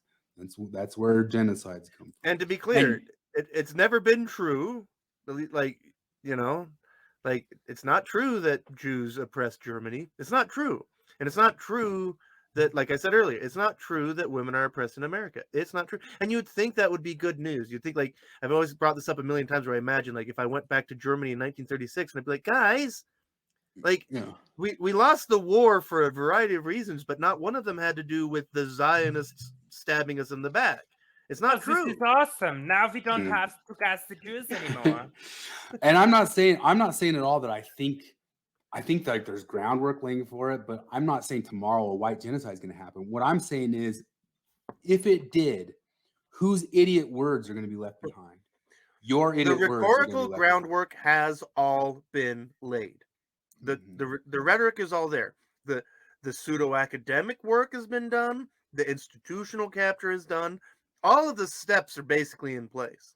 So this is why James Lindsay published a fake paper using one of the chapters of Hitler's Mein Kampf and switched it over to feminism. It was the worst chapter, to be fair. It was the worst chapter, remember? Yeah, the best chapter is what they try to say. They said like an apologist tried to argue it and said, that's not that bad of a chapter. They said he took the worst chapter. He said he took the worst chapter of Mein Kampf and then tried to make it about feminism. It's like, I like Jim Lindsay's response, like, there's no good chapter of Mein Kampf, you jackass. Yeah. They're all the worst chapter. And that's the other thing that he points out is because, like, the chapter he picked, like, he points out is, like, chapter 12, because, like, chapters 1 through 11 are, like, him, like, enumerating his grievances. Like, this is my problem with commies, this is my problem with Jews, blah, blah, blah, blah. Chapter 12 is, like, after he's enumerated all of his grievances, chapter 12 is we need a movement. So he took chapter 12 and rewrote it idea by idea from a feminist perspective, and it was accepted for publication by a feminist magazine because that is what feminists think. That's what they believe. They also believe they need a movement to rise up and take power against the people who are oppressing them. Go figure. Look at these four faces right here pondering the problem of their dicks. The My pale James Cameron just said something yesterday. He said testosterone is a toxic poison that men have to try to get out of their system. And Jesus Christ, that sounds so religious. That's one of the most religious things I've ever heard. That sounds like I've heard so many people talk about how they experience so much shame around like sex and masturbation and shit like that they contemplated castrating themselves. You know, how would I castrate myself? Because then I would never have to masturbate and I'd never have to sin. That's exactly what this sounds like. Testosterone is a poison. It's natural. It's in your body. Like, learn how to do some fucking shadow work. And that's just it. If you put in the synthetic testosterone in your body as you're a female trying to turn male, that one's blessed by the Lord. That's holy water. But that's corrective. That's corrective testosterone. Let's listen to this just a little bit more. I just can't get over these four faces right here. Look at them contemplating. Oh, the women. Oh, the women. This is the whole entire point. Like, fuck off. Across like Nemo, right? Nemo's, I don't know much about Nemo, but he's got to be saying like, you fucking kidding me? So many people on that side of the world are just so ready to lash themselves. Yeah, because I have to imagine, like, I'd never be in there. Like, I think if I was in that panel and that lady said that, I mean, I'd try to be polite, but I'd be like, no, lady, that's sexist bigotry, and I reject your stupid sexist bigotry. Does she explain what she wants? Because she's like, we need more women, and then she names a bunch of women. What's even worse is like Maven tries to come in here and speak up for the boys, and I think she puts her foot in her mouth a few times with it. But Nemo, I think he did work here that like even guys like say Quick or even Kevin or whoever might be interested in, for the fact of like, what if you wanted to go contest the church making vaccines a mandate or something like that? If they did make that from the pulpit a mandate, you know, what happens? Like, what is the real route of dissent? I think he did good work here showing that. After all this work, all you get is where's the women for some drunk bag, you know. We need more. This is after him showing his work for a couple years, open to the section, and that's what you start with. And this thing in the whole ex-Mormon community has been driving me crazy for 10 years, like literally 10 years. I brought it up before, but there was a moment where they got a person to actually answer the CES letter from a CES level, and they sat down to review it all. And Lindsay Hansen derailed the whole entire thing because she pulled it from Cody and like, this is such a male empirical way of viewing things. This isn't, and I was just, and this was like 6-7 years ago. You guys cannot get out of your identity religion now. You can't break it. I wanted to thank the last caller for that. But I guess I just also want to say too, I mean, Nemo did this all on his own, and I don't know. I guess I just have some kind of mixed feelings at the idea of maybe just it's called cognitive dissonance, honey. That's what those mixed feelings are. I appreciate that she's trying to step up. I know I'm supposed to hate men, but my friend is man. My friend is man, and a guy who just did a ton of work, and he's on. Man did good. Man did good, but, and it's but his time. Feminist. It's his time in the spotlight right now. But women, remember women. Oh, I mean, we all know that coming from Mormonism, there's a lot of patriarchy, and men's voices, already are out there. I honestly feel like men's voice. These four guys. This is what's so dumb about your. If these guys are not the patriarchy, because gender is a social construct. Gender is this fake construct, right? It's all societally learned, and the only real differences between men and women are like men's voices and women's voices. She's talking about there's a bunch of men's voices in Mormonism. The only real difference is pitch, right? That's the only real difference, because gender is nothing. So different ideas don't mean anything. Like you can't just be like, oh, there's different ideas coming from different sources. Like all of the ideas coming from the lower frequency pitch, which I think is just socially constructed and nothing really that is gender. You goofs. Men's voices are out there. This guy's presentation is not out there. It's now out there. Because it's now out there, it's not just more men speak. It's new information. You absolute buffoons. It Do you not understand that men's voices... Can men's voices not conflict with other men's voices? Are we just returning full circle to individualism right now? Is that what's happening? We're just treating people like people?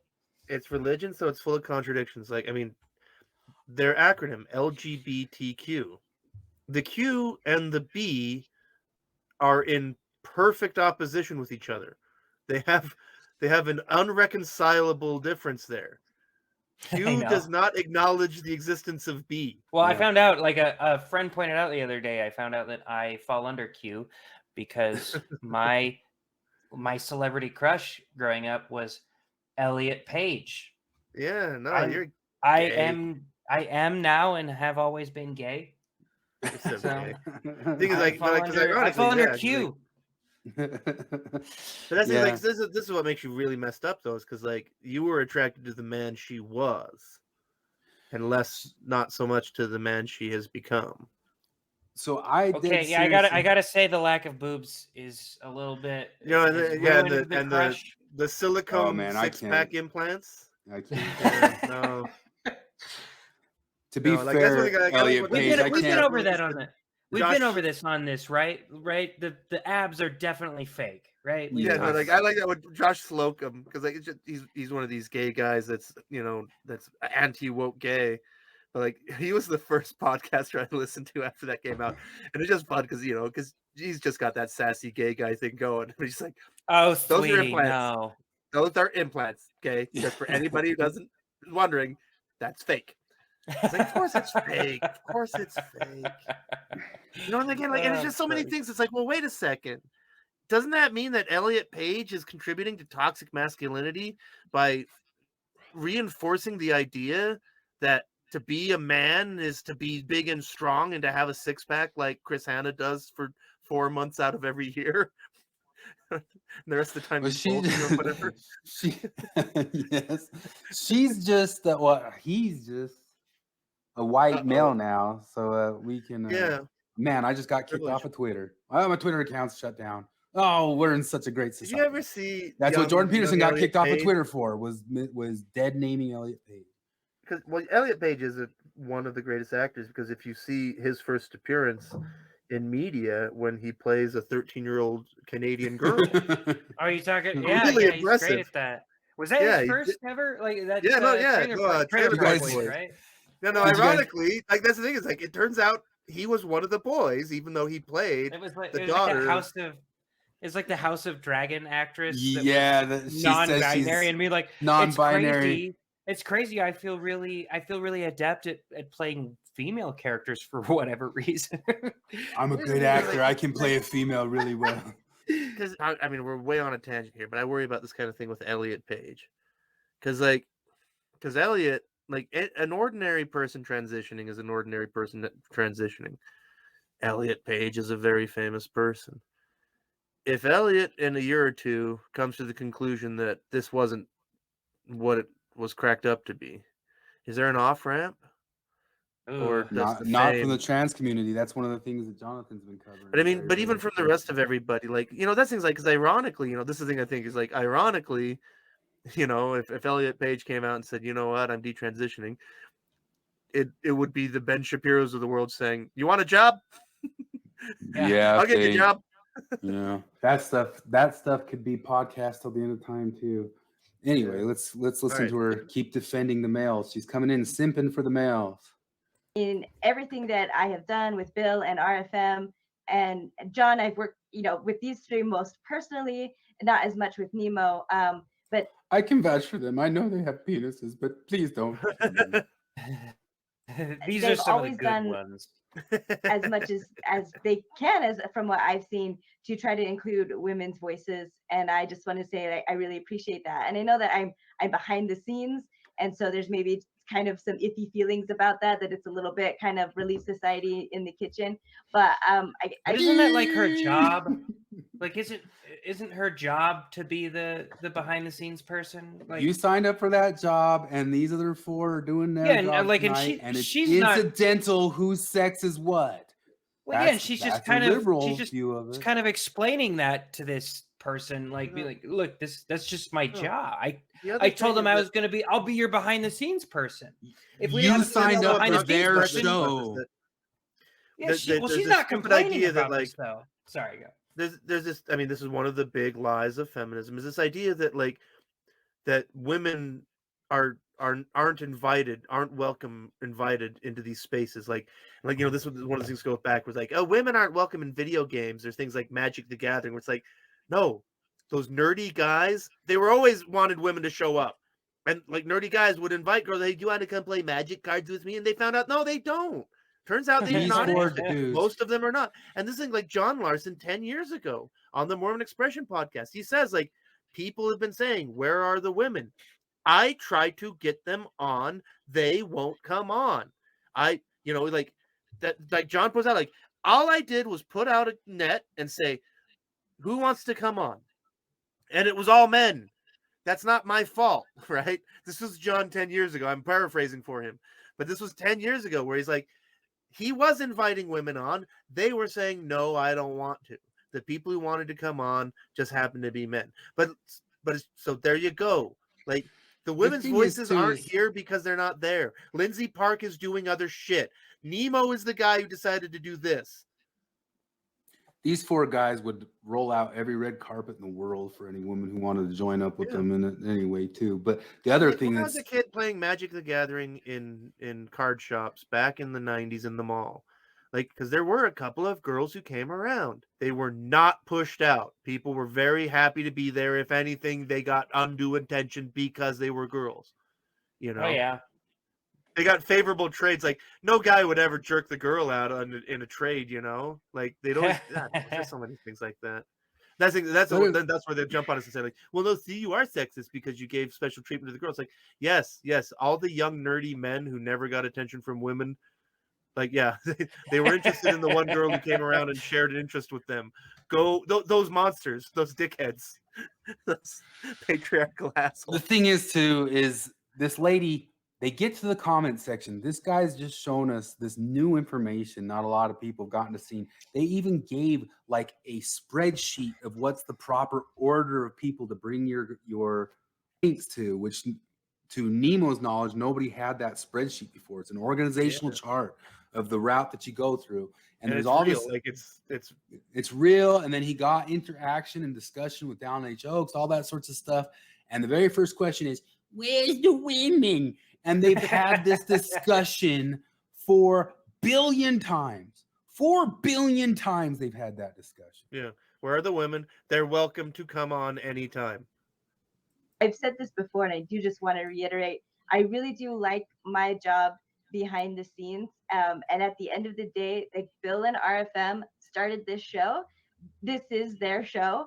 And we have a lot of great female content creators that are out there. We've got 21st Century Sage, Jane, and Alana. So as far as I know, Maven's pretty feminist, right? I don't know anything about her. Yeah, well, she's brand new. She's only come around for like a year. She has purple hair. At any rate, like she understands this contextually, right? But this this woman that calls in doesn't have the whole context behind it. So she kind of just thinks that if a woman is in the behind the scenes of a podcast run by two men, that is oppression. They are pushing her to the back of the scenes. Like, you have three people in charge of this podcast and one of them is behind the scenes. It must be because she has been pushed behind the scenes. It's the only reasonable explanation, right? It's not because she applied for the job that was behind the scenes and these two hired her for that because they are not sexist, because they said you are capable of doing this and you, like, it doesn't matter that you're a woman. Like, it has to be that women are being pushed to behind the scenes. Like, it's always just moving the goalposts, because if it was a male they had hired, then we'd be complaining that there's no males. And as soon as they hire a woman to do the behind the scenes thing, is, oh, well, but she's behind the scenes. And as soon as they put like her as a co-host, it would be, oh, but like RFM talks more. Then as soon as we get a law degree woman in there to talk just as much as RFM, it'd be like, well, he needs to pass the mic entirely. There's always no, there is no feminism bottom is to a it. problem. Feminism is a problem that does not want to be fixed. Yeah, no, and this is what's scary about these supremacist movements. Because that's the thing is, like, you know, like Nazism didn't start out with let's kill all the Jews. It started out with like, how can we alleviate the harm caused by Zionism, right? Because that's the thing. It's like, oh, we need to disrupt Zionism. That's what the Nazis did. They disrupted Zionism, you know, and the feminists are disrupting patriarchy in that exact same way, you know. And that's the thing, because there's no bottom to it. Like you say, there is no winning, because, you know, like I said at the beginning of this podcast, the Mott part of feminism, of women should have equal rights and protection under the law, feminism achieved all their goals by 1970. You know, we are 50 years into the feminist world. But this intersectional feminism is a whole other thing, and it's a faith, and there's no bottom to it. Like, and half of who they're battling with are the second wave, or the second wave feminists. That's half of who they're battling with. They call TERFs. Yeah, like, because it doesn't matter. If it was all women forever, there would still be patriarchy, and the four women hosting the podcast would still be oppressed by patriarchy, because there's no bottom to that. The patriarchy, there is no winning according to feminism. Margie is helping out with John Dallin a lot more now, and of course she's got the Thrive stories, and Lindsay Henderson Park. There's just so many out there. We've got Ex-mo Lex, we've got Nuance Hill, and so we all support these women. I just wanted to say that I don't know that it's, I don't know. I appreciate the sentiment, I really do. I just don't know if it's fair. It's not these guys' fault that they're male, and I don't know if it's fair. It's because it's not fair. It's not these guys' fault that they're male. It's not their fault that they're male. Oh, they didn't choose that? God, They're one of that the way? good ones. Oh, you know, that's the thing. You know, I've just solved it. Like, you know what, feminists? Maybe it's not that men are bad. It's just that they were less valiant in the pre-existence. So they've been cursed with maleness. But we're not saying that they're like inherently, like, in their essence, like, less good. So I mostly liked Maven's response. It's just like, yeah, what I'm saying is that they still stick their foot in their mouth. Like, it's not their fault that they're men, and well, we got other women, and oh yeah, I'm in the kitchen back here and all that stuff. It's like it just can't, like I said, these three podcasts that I'm showing right here, we're always on to the criticism, and I'm criticizing them again. But I'm saying is these three podcasts from what I call the neoliberal cathedral, because it's all about conversion to neoliberalism rather than deconversion from Mormonism, as they claim. But I think I gave all three of these podcasts a passing grade in my view. Like, I thought the bias podcast was very good, talking about what human biases are until they give off the shibboleth. And then I thought that podcast was great until they just can't help but fall into the identitarianism. And then here's John Larsen. I thought this was a good podcast, which was far more reasoned and sober-minded about what religion is. Till 30 seconds from the end, he's got to drop in the shibboleth. And don't kill me. Shibboleth. You're not one of us. And everybody knows it's shibboleth. But what I'm saying is all three of these podcasts, like, I thought they were good podcasts, and I usually think they're about 90% crap.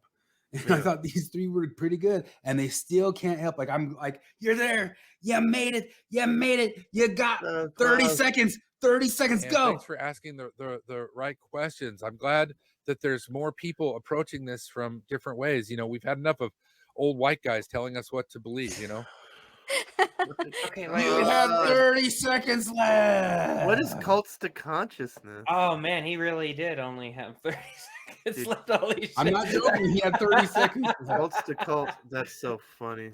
I'm not saying it's perfect because he like dropped a bunch of like his kind of general ideas, but he was far more, you know how Jonathan said that he's just like so secure in his view of what politics are. And this one, he was far more, you know, just explorative, you know, instead of being like definitive in his ideas. And I thought it was generally pretty good. But then, of course, you can't get to the end without showing that you're on board with the new wave. You're still part of the new Puritan religion, as we call it. You just can't get through it. And those are well, and it's always rich hearing that. Like, we need to hear from less guys that look like me, from a guy who looks like me, who made his way looking like come on. It's the whole pulling up the ladder thing. It's Sarah Silverman saying we're not allowed to make mean jokes anymore after I made a career off mean jokes.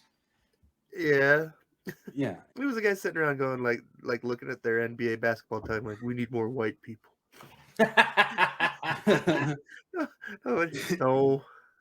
No, that's not the answer. You see all them black men in NBA, but Carmelo know that you need more white men in the NBA. You know what's funny is I've been watching the World Cup, and famous American retired soccer player Clint Dempsey is one of the announcers. And it's funny because, like, I always watched Clint Dempsey as a player, you know, but like now he's on TV and he's talking, and I was like, that guy has to be from like within 50 miles of Karl Malone. And I looked it up. He's from Nacogdoches, Texas.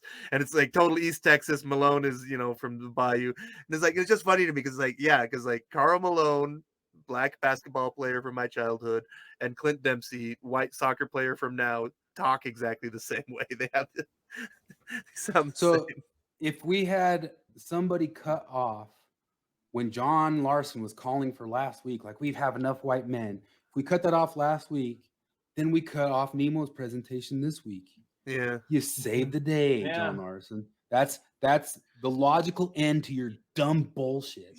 But You're ideas are such a just this, bullshitter. there's this giant pool of ideas and work that happens, and people, it's just taken, those ideas are taken from that pool by the most dominant workforce. So had we cut off Nemo, then obviously, according to this viewer, like a woman would have stepped up and just grabbed the idea out of the idea pool and been like, this is mine. And so, yeah, we should have cut off Nemo, obviously.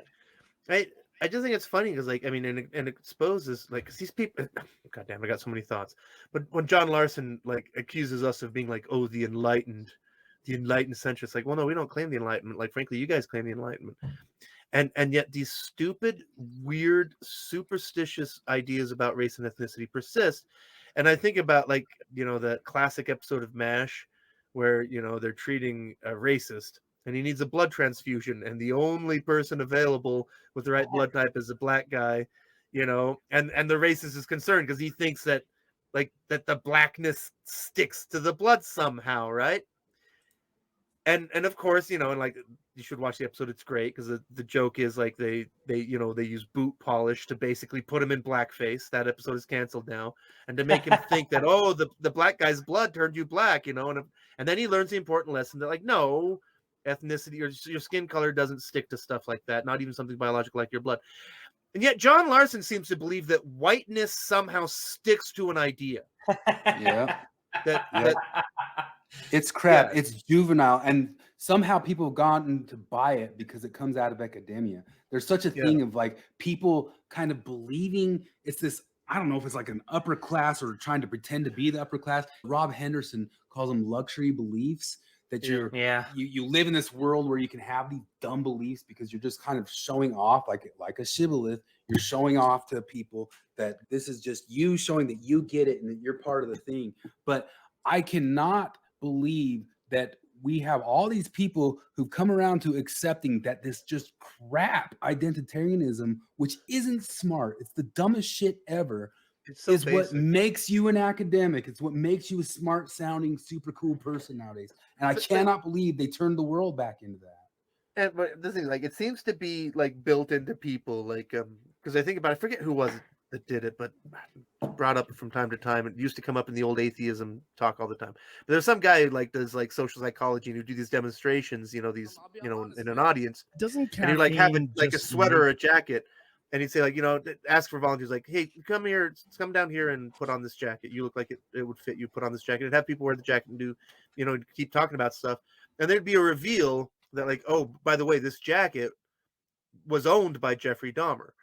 And then people would be like, ooh, gross, right? And they take it off as though, like, somehow the Dahmerness got onto the jacket, right? And the thing, and the point, like, and he brought this up to talk about, like, there seems to be something like, ew, really I'm gonna basic kill to our people evolution. now. Yeah, like, but there's something really basic to our evolution that, like, oh, this ickiness, right? And that's the thing, is like part of, I think, being enlightened in the Enlightenment sense of the classical Enlightenment is like, oh no, like, we can understand that we do have these deep motivations, these, I don't know what to call it, but it's the evolutionary psychology, this idea where, like, yeah, we have these natural aversions to novelty, and like, and we tend to assign this ickiness, but we are evolved, you know, not evolved past that, but like we can think our way past that, right? And then here we have John Larsen just saying no, like, not There's even a term saying for that, it. like, It's called. It's gone just, so far that he has oikophobia, which is the term for yeah, hatred of oneself and hatred of one's own there you go. identity, which is what they also show. You can find different little graphs that show all sorts of people throughout history or in the world right now like themselves and their own people well enough, and the ones who hate themselves are these people trying to show off that they are upper class white brown university type academics, and it's just crap. It's the dumbest stuff in history. But everybody, like, asking the question, like, tell me that people don't notice that NPR is this nowadays. Today on the show, we follow the science and talk about implicit institutional bias regarding diversity in the workplace, while creating a safe space to deconstruct microaggressions stemming from systemic inequality created by an oppressive cisnormative system, while increasing equity in the name of inclusivity to combat racist rape. People don't hear this. Like, people aren't, whoa, what's this guy saying? I haven't heard a word of that yet. People are hearing this, right? Like, that's one of the things, like, you either are lying or not listening. It's that simple. Minorities and the trauma from being marginalized. This is all over the NFL and the NBA. I had a friend of mine tell me Peggy McIntosh's white privilege knapsack thing because Kyle Korver from the Utah Jazz wrote some big essay, which was just a regurgitation of Peggy McIntosh's white privilege thing. And he heard it from Kyle Korver, and it was spread all around the NBA as if it was some great big idea about privilege and all this stuff, as if Kyle Korver had invented the idea of privilege. And so I have this friend who all he does is watch the NBA, all of a sudden come back and sound like this to me from watching the NBA. Like, shut up that you aren't hearing this everywhere. By climate change. If you're in the ex-Mormon world, if you're listening to ex-Mormon podcasts or post-Mormon podcasts enough that you find us, this is what these guys try to sound like. These guys are imitating this. They're imitating. I went to NPR to the search function and put in marginalization. November 16, 22. Running While Black tells a new story about who belongs in the sport. October 26, 22. When a regional theater got millions to remake itself, it focused on racial healing. October 14, 2022, Love Songs of Dirtbags. These are just things where marginalization pops up. Russia's marginalization of ethnic Tartars is in there. Why black characters in Rings of Power and Little Mermaid make fantasy better. As monkeypox spreads, know the difference between warning and stigmatizing people. How the Mexican Revolution shaped the U.S.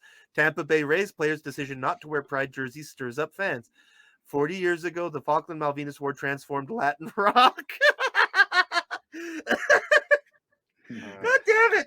And like, this is like, I just put in marginalization, and this is just May 16th, but like, these are just where they put in marginalization. Jazz Cabbage, photographer Lola Flash is honored for creating images that challenge invisibility. Oh my God! Anyway, so there you go. That's just NPR right now. It's everywhere. Yes. Let's keep listening to this, and then I've already brought it up before, but I'll just show Peter Boghossian's channel, which is covering. He's doing stuff about finally covering NPR turning into this endlessly. But who's not noticed this? Obviously, from Peter Boghossian's channel, which he has people write in to tell them what their breaking point was with NPR. Yeah. I mean, it shows that there's been tons of people, but who are the ones who are just sitting in the middle of it, just going, "Well, I didn't notice it there."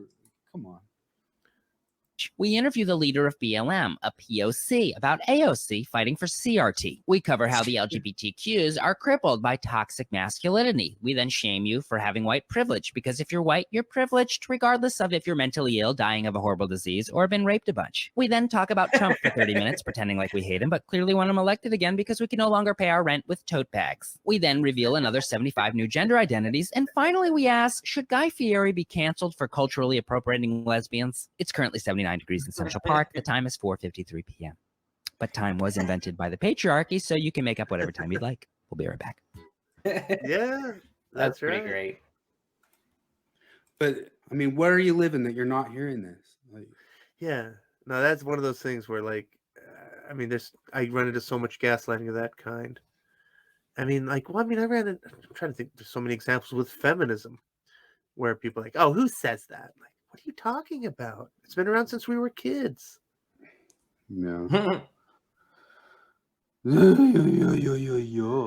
is. Did you see that link I sent you? Yeah. I don't know if you can show it. I'll just start. Let's wrap this up and then do potpourri. And this is just the Peter Boghossian's channel. Check this out for him documenting. It's only 4 or 5 episodes, but I'm sure if he wanted to, he could do 1,000 episodes of him documenting people getting sick of and noticing NPR being this crap identitarianism. And it's basically what we are, is we notice because the ex-Mormon world tries to pretend to be NPR Mormon world, that they've been this too for 10 years and we're sick of it. But what did you want? Go up to what? Because I thought I saw Arabic writing and I just wanted to see. No, it wasn't. It just caught my eye. I didn't know what that was. But anyway, yeah, that's because, like, I remember the moment. Like, I remember where I was exactly the first time I heard NPR lie to me. I was like, oh my God. Like, it was during Gamergate. Because, like, I can't remember specifically, like, they named, like, some content creators and said these people are leading harassment campaigns. And they specifically named them and made specific accusations. And, like, it's like, no, NPR, you lied. Like, I've been following this. You're lying about what these people have to say. Not only, like, are you wrong about them, you were exactly ass backward. But that was the moment that I realized, like, oh, NPR's lying to me. But so this clip, think about muskets. The Dallin Oaks. What's funny, if you go through those All Things Reconsidered, they got some criticism. They said that they did some sneaky editing on their stuff. Yeah, that was awesome. And if you go through it, it turns out it was NPR that did the sneaky editing. It was the NPR that did the sneaky editing. But yeah, so when Dallin Oaks calls for musket fire, this is what ex-Mormons imagine Mormons hear. My friends, Bob is a political prisoner. I want every loyal listener to do everything they can to get him out of jail. Simpsons is going to be a bitch. So this is Trump too. This is January 6th also. It'll block the video. Yeah, January 6th and All musket right, you fire. heard the man. One grenade each. No, I think he meant through nonviolent grassroots political action. Really, you think so? All right, give him back. Come on, everybody, give him back. Hey, who pulled the pin on this one? Who pulled the pin on this one? January 6th, the musket fire. Like, no, guys, they're metaphors. You idiots.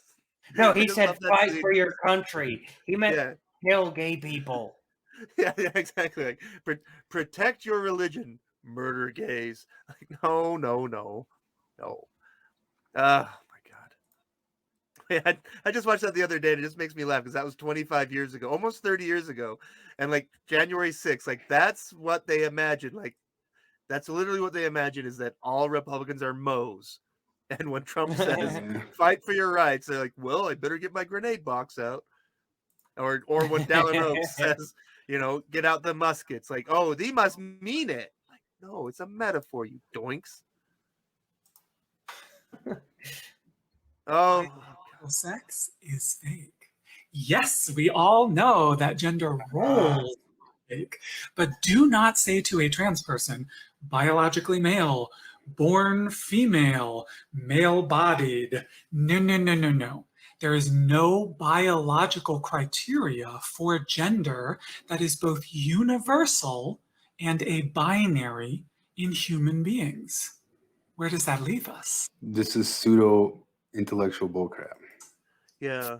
Well, because one thing, like, gender's not fake. That's the It wrong leaves word. us Gender roles- free. Gender roles, they're real. Like, you might say that they're arbitrary, but they're not fake. Like, they are So, real.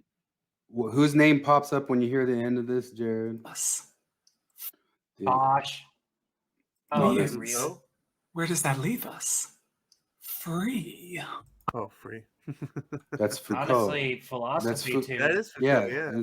that's Foucault. It's the whole thing is we got to break it all down, and then so we can free up potentialities of possible potentialities. Yeah. Which for Foucault, This guy meant is no longer raping young confined by boys. he's no longer confined by his maleness by words. He's imagined his way into being anything he wants. Did you want to look at Boghossian talking about the New Puritans? Oh, I listened to most. No, I didn't finish this one. Oh, there was a clip in this that I. That's what I got. Yeah. That's right. Children, all this kind of stuff. They took them to court, and these people were executed as a result. 20 people were executed. Further 5 died in jail. And when anyone said, "I don't think this is real," they were accused next. And this is how the hysteria works. And I think this analogy works really well. We all know what a woman is, but we all know that if we go online and say that there are only 2 biological sexes, we could be kicked off. We could have our livelihood attacked. We could have activists going after our employer and saying, "You shouldn't hire this person. This is a hateful transphobe." So everyone keeps quiet. In Salem, it went on as long as it did because people kept quiet for reasons of self-preservation. The analogy is really, really clear. But also because I think it tells us the way out of this. It came to an end when sufficient numbers of people stood up and said, "No, there are no witches. You know, this isn't real. This is a fantasy." I like to compare the girls of Salem to the activists of today. If these activists were just screaming online, crying witch or TERF, transphobe, Nazi, whatever phrase they use, and we just ignored them, then it would be fine. There would be no casualties. The problem is that the elites, the people in power, truckle to their bidding, go along with this stuff, capitulate, and say, "Yes, there are witches, and we've got to help you to root them out." The politicians, the civil servants, the people in power, the academics, they're the equivalent of the magistrates and the ministers in Salem, who didn't say to the activists or to the girls, "No, you're wrong, this isn't real." They said, "It is real, and we're going to help you root out the demons in our midst." That's the comparison.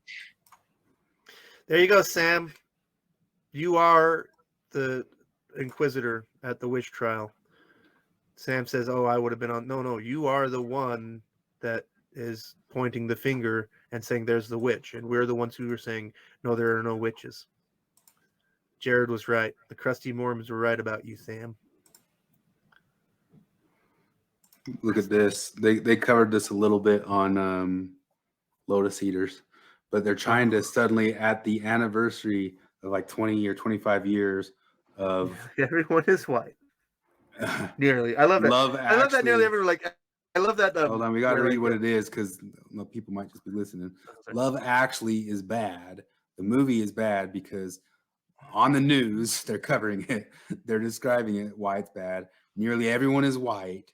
Mark is clearly a stalker. All the couples are straight. They fat shame Natalie. All the women seem controlled by men. Is it time to stop watching it? I never even saw this movie. Covered by the news. Wait, is that Andrew Lincoln? That's news. Yeah, the dude from Walking Dead. Oh shit! Yeah, I've never watched that movie, so I didn't know. Yeah, the movie. I'm so glad The Walking Dead is over. Like, yeah, that I haven't watched it in years and years, but like, it weighed on my mind that it was still going. It got so fucking stupid. I watched the first season. Thought that was good, and I think I watched like two episodes of season 2, and I was like, "All right." 2 seasons were good. I thought 2 Yeah. seasons were good, and then that was it. Yeah, but I totally I got to that point where I'm like, okay, like it was one of those things where it's like the part where you got away from the zombies. That's the story. Like now we're done. Like, but is it 11 years? How long has that show gone on? So it started when I was on my mission. No, it actually is. It started like right before I went on my mission, which was October of 2010. So over 12 years. Oh my gosh. So 2010 to 2022. Yeah.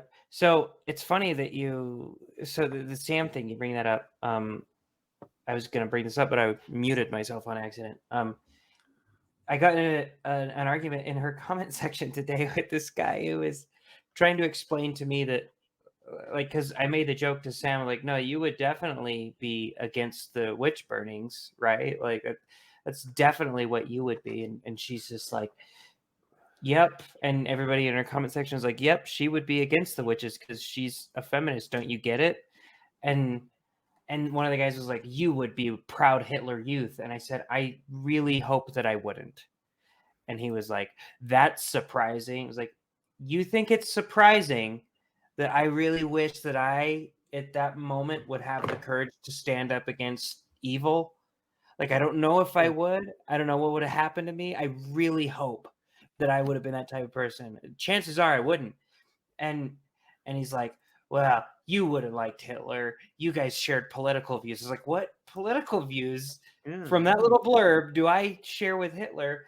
And he was just like, well, nice subscriptions. I see you subscribe to Louder with Crowder.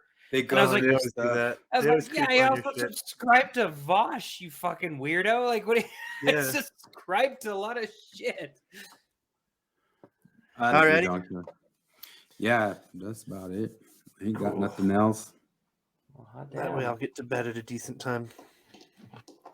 Yeah, so we've disproved feminism. That was all of it. We covered all.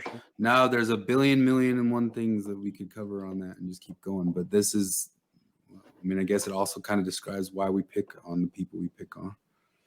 Because it's a new religion that does not believe in the Church of Not Church. That claims they believe in science when they don't believe in science. That claims they believe in equality when they don't believe in equality. Mostly they believe in empathy.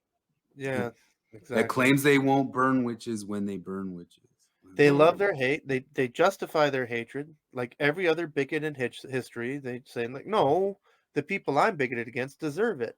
Okay. And that's that. Alrighty. See you guys. Well, alrighty. I suppose I'll see you later. Hasta la pasta.